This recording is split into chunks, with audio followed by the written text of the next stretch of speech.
What's up guys, Rogue9 here, and today I want to briefly discuss manually reporting other players in Rainbow Six Siege. The reason for why I want to discuss this issue now is that this Wednesday the Rainbow Six esports director put out a tweet ridiculing a community member for suggesting that Ubisoft should maybe consider manually banning blatant cheaters in the game. Now I'll go into a little more detail about this whole interaction in a bit, but the thing that really stood out to me in this initial tweet is that a very senior member of the Siege dev team seems to be publicly suggesting that manual bans are so ridiculous that it warrants calling anyone who might suggest such a thing a clown. But hang on a minute. Manually reporting players in Siege has been a thing for a long time, no? When you go to the Ubisoft customer support portal, there is a dedicated reporter player category where you can submit a ticket with relevant evidence. But if manual bans are such a crazy idea, then what happens to these reports? Well, as it happens, I can tell you right now, spoiler alert, that if you have ever submitted a player report ticket, or if you ever plan on submitting one in future, there is a very realistic chance of you getting a response thanking you for taking the time to report your issue, and then your report will be promptly binned. Let's take a closer look at this entire issue. I want to start out with a brief insight into the whole Twitter debate that kicked all of this off.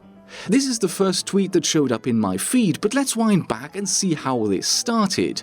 All of it came from a relatively innocuous comment about fake PNG files online, which then attracted an unrelated and mildly passive-aggressive response hinting at a lack of commitment regarding the Rainbow Six Siege project. As online harassment goes, this is pretty minor, but I can understand how comments like this can get under someone's skin after a while. So this then triggers a response that is equally passive-aggressive and probably more about venting frustration than starting a genuine debate, and this is where the response regarding manual bans comes in, and with that we've come full circle. And it is this tweet that then started attracting some very reasonable responses from prominent community members, but the retweeting didn't end there, although, thankfully, the tone became a bit more measured when responding to Pengu. All in all, this little tirade of snippy, passive-aggressive retweets from a director on the Rainbow Six project really demonstrates a lot of frustration, and I understand where that can come from. But at the same time, I personally really don't think that there can ever be anything positive that comes from publicly picking fights with the customers of the company you represent.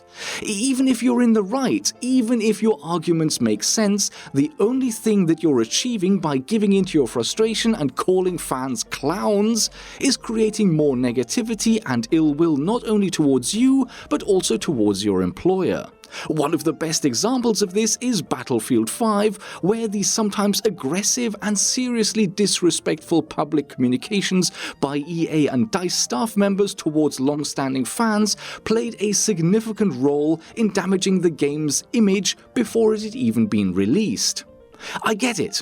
When you're constantly bombarded with shitty comments and harassment, there comes a point where anyone would lose their temper, but it is undeniable that nothing good will ever come from letting your emotions fly loose when dealing with customers. But that aside, the bottom line here is that Wei's tweets imply that manual bans are not worth the effort, and that leads me to the next part, the customer support tickets. The reason I know that not all player behavior tickets are actually followed up on is because I submitted one for myself over a year ago. I was in an unranked match and had a teammate whose only mission was to grief the rest of us. He would constantly play Rook and then destroy his armor just as I was picking it up, or he would follow me around destroying my gadgets or shoot me in the leg every now and then. Pretty dumb stuff really, but towards the end of the match he did something else to try and grief me, and I responded over voice comms with something like, well, at least I'm not bottom of the scoreboard with a negative KD, and he really didn't like that comment. His response was a homophobic tirade, not just directed at me, but also at other players on the team who tried to calm him down, and that was definitely enough for a temporary toxic behavior ban. Now, in the past, I could have simply DM'd a quick clip of the comms to a community manager on Siege, but that time I decided to see what would happen if I didn't have direct contact to the developers. What would happen if I had to go through the official channels? I uploaded an unlisted video to my channel, watched it once to check that it uploaded fine, and then submitted it as a link attached to a support ticket.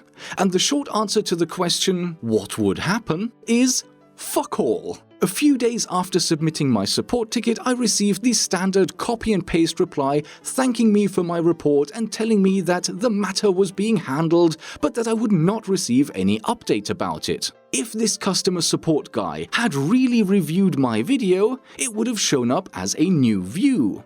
And if anyone on the securities team had investigated the matter at any point, that also would have created a view. But as is clearly evident from my YouTube stats, nobody ever clicked on the video link I provided, ever.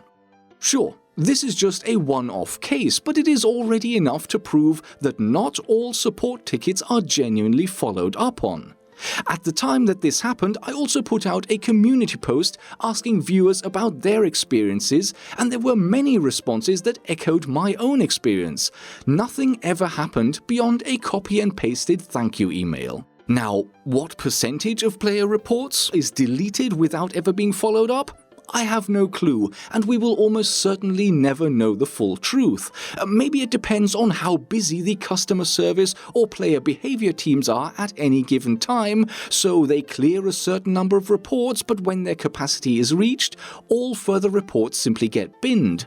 Or maybe the whole player reporting section of Ubisoft's support page is just one big hoax to make players feel better, and none of the reports are ever followed up on. Who knows? The one thing that is undeniable is that if you submit an official report, there is a chance that it might end up being a complete waste of time. The Rainbow Six Esports director has basically publicly announced as much, and my individual case proves it. I personally think that it's a real shame that customer complaints are, at least sometimes, handled in this way, but at the same time, I also get it.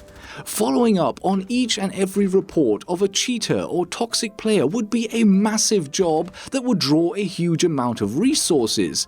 But at the same time, I also agree with Pengu's stance that, as things stand right now, having one or two people manually dealing with the most blatant cheaters that are currently infesting the game at high MMR could definitely be a step in the right direction.